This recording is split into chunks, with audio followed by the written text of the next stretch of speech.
If you haven't had an opportunity to watch every secret thing, stop listening now, major spoilers, here we go. A detective looks to unravel a mystery surrounding missing children and the prime suspects, two young women who 7 years ago were put away for an infant's death. This movie was released on May 15th, 2015. It was created in 2014, and I got to give it a rating of 9 out of 10 stars. I thought it was really, really good. Something about the character development, the plot, the editing, the acting, the score, the script, it just moved me, man. By the end of the movie, I'm literally in tears. There's a couple of scenes, man, that just have me just broken down, man. I really honestly didn't know what to say. I thought this movie was a Lifetime movie, and when I started watching it, I was like, "Whoa, this is not a Lifetime movie. This is a real movie." I'm not saying that Lifetime movies aren't real movies. I think Lifetime movies are excellent movies. I think I watch probably, I'd say maybe 15 to 20 Lifetime movies a year, so they're definitely good movies. But this one is a prime example of how a Lifetime movie should end if Lifetime decides to make, I guess, better endings for their movies, okay? So you have the return of a few actors and actresses that, I think a lot of people will be familiar with. One of them that I immediately recognized was Dakota Fanning. And she's, obviously she's a lot older now. It was really cool, man, because she has been cast in two different roles, I guess you could say. There's a young actress that is playing a young Dakota Fanning, and then you have Dakota Fanning playing her, 18, 19, 20-year-old self. And I thought they did really great with the script. Let me go ahead and read off some of the cast list, and then we'll continue on with the review. Okay, so we have Diane Lane, who's playing Helen Manning. We have Elizabeth Banks, who's playing Detective Nancy Porter. Dakota Fanning, who's playing Ronnie.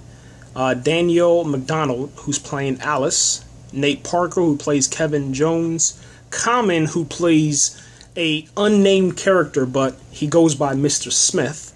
I think that's probably an alias because he probably didn't want to give the Detective Jones his information, so he said, "Call me Mr. Smith." There's a lot of other actors and actresses, but we'll just stay right about there. That's good enough, man. Diane Lane. If you watch Man of Steel, and you remember, the mother figure that Man of Steel allowed Diane Lane to give us, and then you see what she did inside of here, it's complete polar opposites, and it's fascinating to see what she's able to do. And I think, I'm going to be real with you guys, I think this is her best acting in this one. I gotta say that, man. Right next to Man of Steel. Obviously, Man of Steel is a movie of the year for me. It's always going to be the movie of the year. But her acting was just so great, man. You have these two girls, Ronnie and Alice. Alice is actually Helen's daughter, Diane Lane's character, Helen's daughter. But Ronnie is the daughter that Helen really wants. So she's playing favoritism in a way that is not really right there in the forefront, but the kids do know that eventually, that when they're older they look back and reflect on that stuff. But the way that she's doing it's so subtle. It just makes you kind of cringe a little bit. You're like, wow, why would you talk about your daughter's weight? Why would you call her fat? Why would you allow kids to drink wine? And then the kid that decides to drink the wine, that one now has a new bond with you, and your kid, since your kid said that it was against the law, you're not going to do that. All right. So Ronnie and Alice, they are childhood friends where their mothers kind of force their friendship. Ronnie is a skinny girl, Alice is a heavyset girl, and they get invited to this party. I guess you can say a pool party, birthday party. Anyway, Alice doesn't want to invite Ronnie, but Helen, the mother, tells Alice, you have to invite Ronnie. Ronnie gets to the party. They're passing these gifts out to this spoiled girl who has a mother who's a wino, and Alice gives the spoiled girl a present. She doesn't like her present because I think it was like a book or something like that. And then Ronnie was like, I'm not going to give her my gift, so she kind of kicks it underneath the table. Well, Alice turns around, grabs Ronnie's gifts, throws it over there to the birthday girl. The birthday girl laughs at her because she gave her a black Barbie doll. So Ronnie's gift was a black Barbie doll. As they're walking home, and the reason why they're walking home is because they actually get kicked out of the party because Ronnie ends up cussing out the wino's mother, and she cusses out the spoiled little brat kid, and then she backhands the wino mother, and they're heading home. They see this baby carriage on the porch that has a baby in it. They knock on the door, and when I say they, I mean Ronnie. Ronnie knocks on the door. Alice is telling her to leave. Ronnie doesn't want to leave. They end up taking the baby. Long story short, they take the baby. They keep the baby. The baby ends up getting hungry. They feed the baby pudding. The pudding that was in the back of their dad's van or truck, and I think the pudding was either probably bad or, you just can't feed, pudding to babies, okay? So the baby ends up getting sick and dies. Alice blames it all on Ronnie. Ronnie, I guess in this, moment before she knows that she's about to go to jail or get in trouble, she runs and she tells Helen. Helen actually gives Ronnie this piece of evidence from her daughter's room that will, how do you want to say it, will get her in trouble. So Ronnie and Alice will both be going to jail. They'll both have to get punished for their crimes to make it fair to Ronnie. Because once again, Helen wants Ronnie to be her daughter, okay? She relates more to Ronnie rather than her own daughter, Alice. Anyway, Alice goes to prison.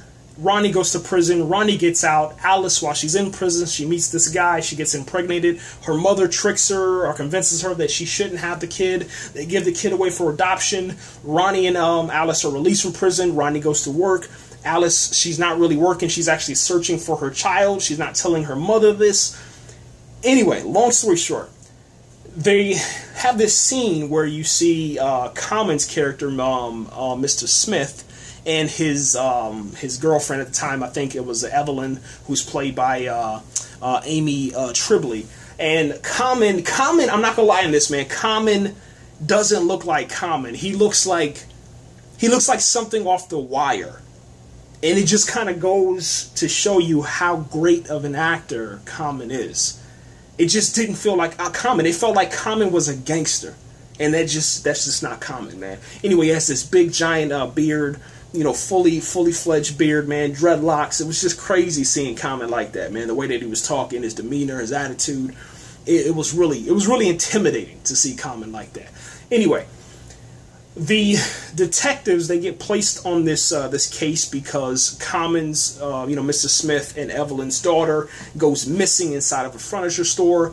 Long story short, the girl Alice takes the child because Helen was telling Alice, Helen being the mother, Helen being Diane Lane's character, was telling Alice that her daughter that was put up for adoption because she had sex inside a prison is actually the daughter that looks like Mr. Smith and Evelyn's kid. So she takes the kid, gives it to her boyfriend or fiance, Rodrigo. Rodrigo takes the kid, puts it at his mother's house, and this whole entire time, Ronnie is actually working. She's trying to make it in life, and then all of a sudden, the news starts hitting with, a missing child. The lady that Ronnie and Alice actually stole their baby in the beginning of the movie, and I forgot her name. I can't even think of her name, man. But she comes forward and she tells the detectives that it's Ronnie and Alice. So whoever has the baby, Ronnie and Alice, they know where the baby's at. Ronnie denies it. Alice denies it. Anyway, they go through this whole entire ordeal, man, trying to convince these kids that are now adults now, 18 years old, that they can, tell the truth, man, make this situation right. You come to find out, man, that the reason why the baby died was because of Alice. Alice is behind all of this. Ronnie, she liked the baby, but she wanted to give it back earlier before it died. But Alice wanted the baby.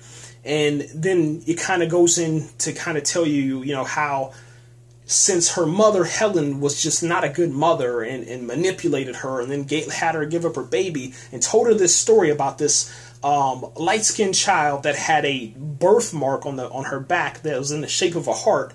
Just so happens to be Common's baby, Mr. Smith and Evelyn. It happens to be their baby. She actually goes, takes the kid's shirt off, and she's going around the city walking when she gets out of jail looking for this baby. So every light-skinned kid that she sees, a little girl, she takes their shirt off. It's so weird, man. I'm not gonna lie. That my point is really weird. It's really strange, and that's why I gave it 9 out of 10 stars, because someone shoulda, or would have, or could have, someone would have seen something, man. It was just absolutely weird, man. It was one of those moments where I just kind of cringed, and I was like, okay, I can't do this no more.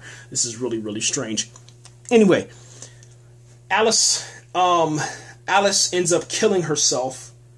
Ronnie ends up killing herself because she can't take the pressure and the pain of this lie and being blamed for this new baby's death. Alice ends up not going to prison. She blames it all on Rodrigo, and Rodrigo gets 10 years in prison because Alice decides to lie, man. Helen, Diane Lane's character, she's really she's really down about the death of Ronnie, but she doesn't let Alice get put in prison again.